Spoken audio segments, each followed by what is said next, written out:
to another episode of Right Politics. This is going to be the first live stream for the channel. So if you're tuning in even later, I welcome you and I hope you have a great watching experience. So this channel has always been something I've wanted to do live. I just feel like it's a better way to make content because you can react to comments and you can talk about the events of the day without having to go through the long editing process. So there was a huge portion of my, you could say, streaming career, whatever you want to call it, where I was basically shadow banned by Facebook and mostly Facebook, some parts of YouTube where my videos would not get views.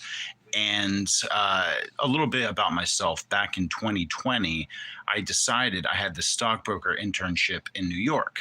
And of course, it was during COVID. So even though there were all these restrictions and the stay at home orders, I decided to go down to New York to see what was going on.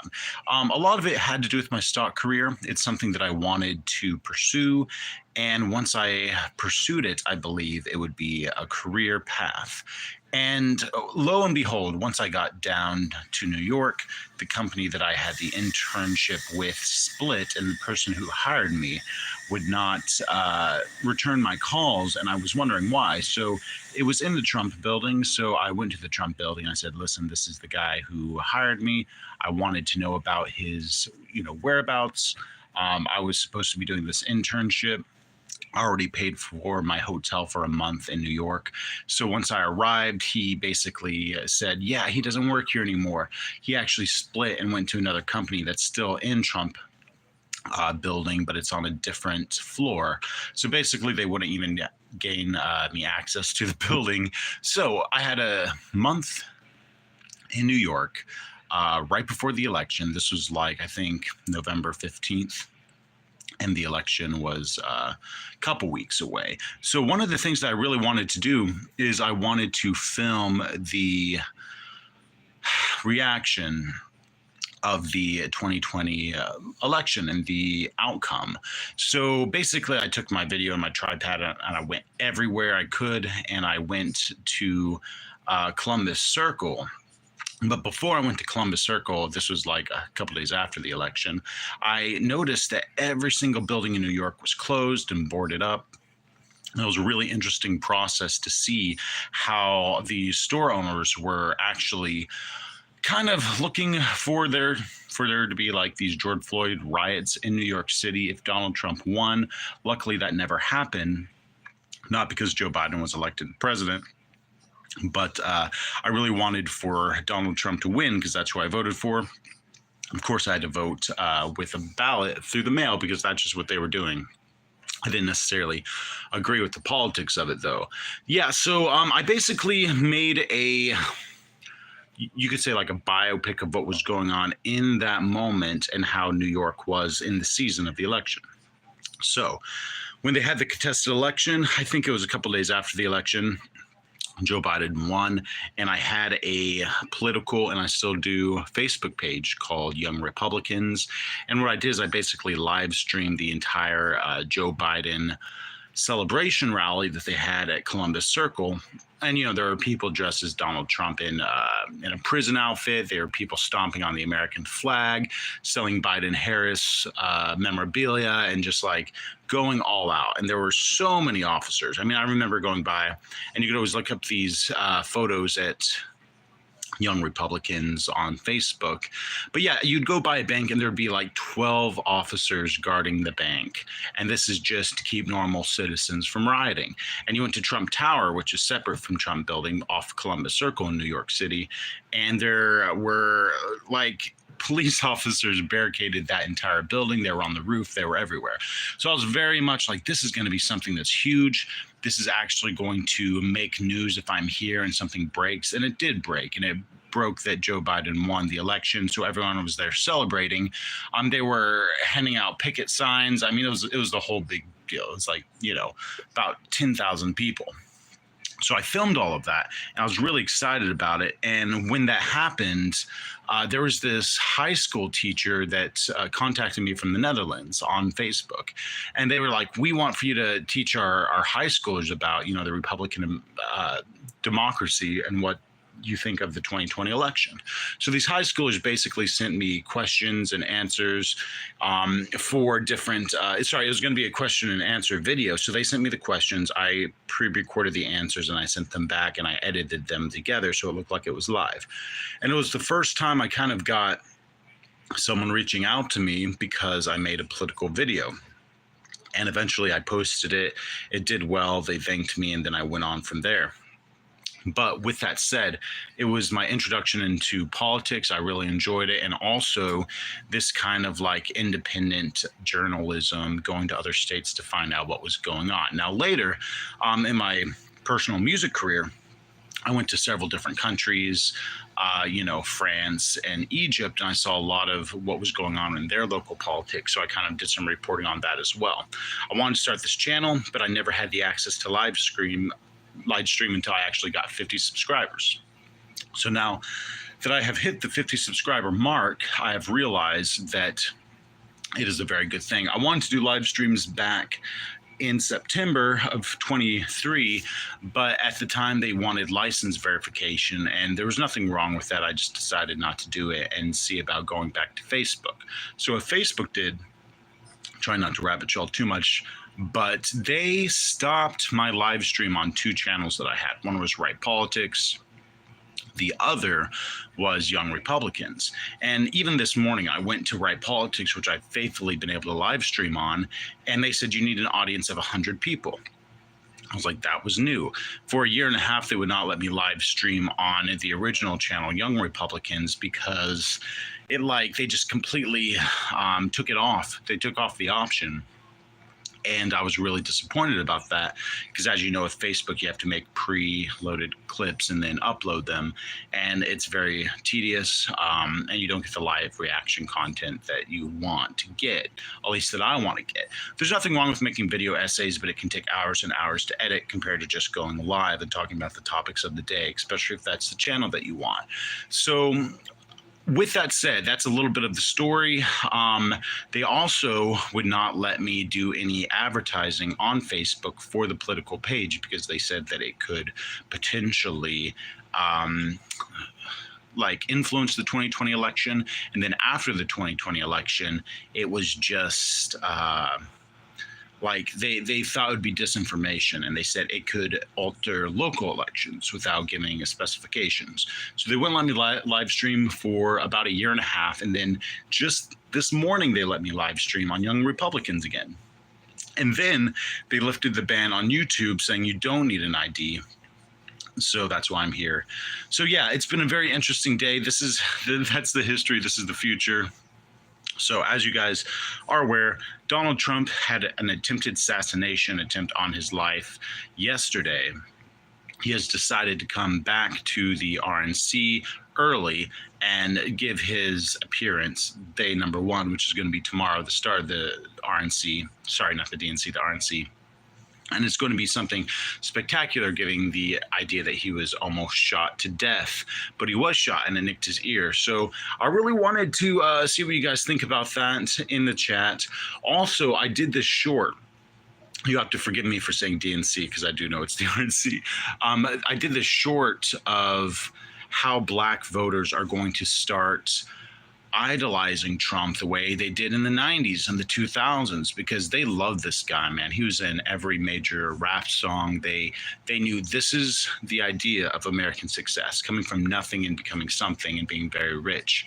And what happens is the Biden-Harris administration were basically saying, we are for Black voices, we are for the Black population, we will do more for the Black community than anyone else.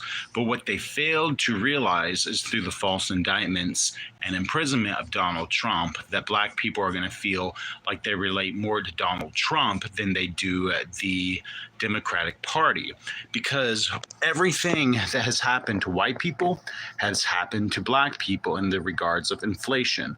You think it's hard to make it on a middle class salary? Try living on food stamps in the price of eggs going up 4 times in a year. Try buying milk for your kids. Try making it working a minimum wage job and then not being able to supply your basic needs for yourself and your children. That's when they really believe that the Democratic Party was not in their interests and that they cannot achieve the American dream through government subsidies. They can only achieve the American dream through the wealth building practices of someone like Donald Trump, whether it be the stock market, building a business, however you want to call it. So they are connecting with Donald Trump now because in the Black America on YouTube, what they are calling Donald Trump starting today is the 50 Cent of politics.